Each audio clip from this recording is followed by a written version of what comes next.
color of law. Colorable, color, means something that pretends to be something that it's not. Colorable court, colorable money, colorable law, colorable people. Any people who call themselves colored, Negro, African American, Indian, Puerto Rican, Chinese, Australian, all of these are colorable labels, but these people for the most part around the world don't even know this. But because they call themselves Chinese, as I was getting ready to say to you, they are part of a corporate nation state as well, because the country of China is Manchuria. The nation state, the corporate ward nation state is China. That is not the country or the sovereignty of the people. The people are Manchurian. All right? You understand?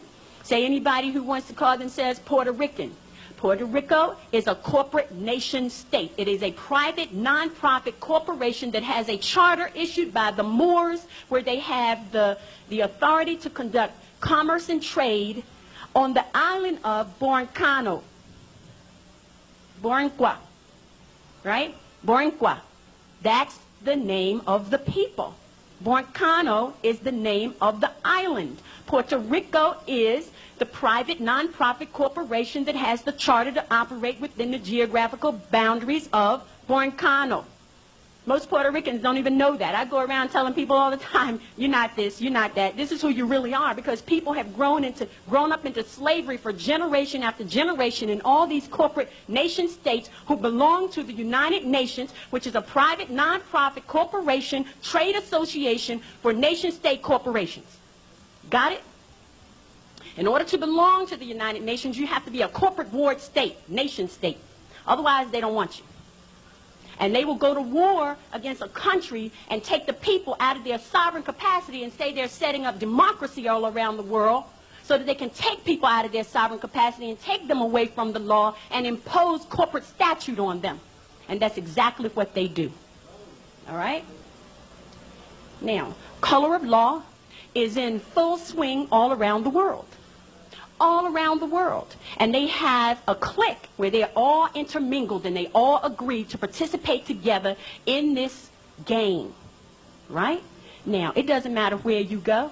Just like most people think you need a passport to travel from company to company to company that are called nation states. So you do need a passport if you call yourself black or African American or a U.S. citizen or any of those things. Yes, you need a passport to travel from one corporate nation state to another. But when you're traveling from one country to another, you do not need a passport. And those countries will tell you you don't. Depends on what you call yourself. You understand? Okay. Why do we have colorable law and colorable courts? During the Civil War, the Moors went to war against each other. Now, we destroyed ourselves in this. The Europeans did not come here and bring us down. We did that from inside, and they capitalized on the carnage.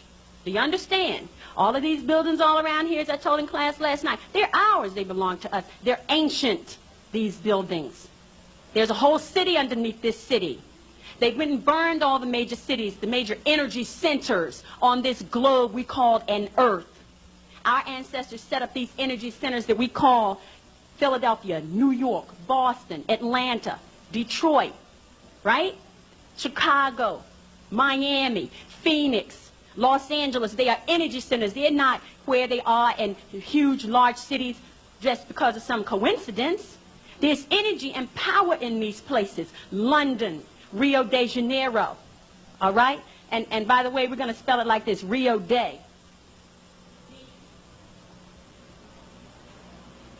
De, which is a normal title of the Moors. Rio de Janeiro. You understand? This thing is worldwide. This flag that we carry with the red flag, with the five-pointed green star, with the pointing up, all right, is a worldwide flag. It's recognized all around the world, all right?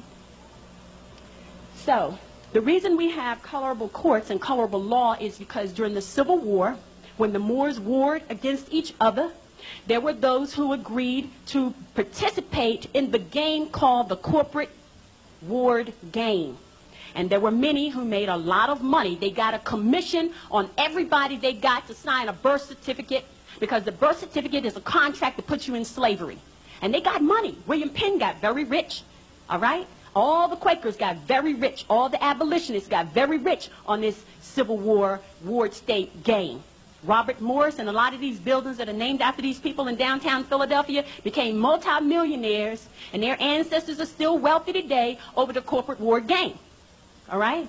Now, the reason that we have to have colorable law and colorable courts is because so many of us agree to be slaves.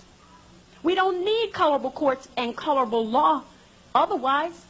But the people who agree to be bound by the 14th Amendment, which covers civil rights, which covers Negroes and African Americans and Jews and Hispanics and Indians and all these people like that, if you agree to call yourself that, they have to create a statute that applies to you, because law doesn't apply to you. So it's not their fault. It's the fault of the people who agree to be outside of their sovereign capacity.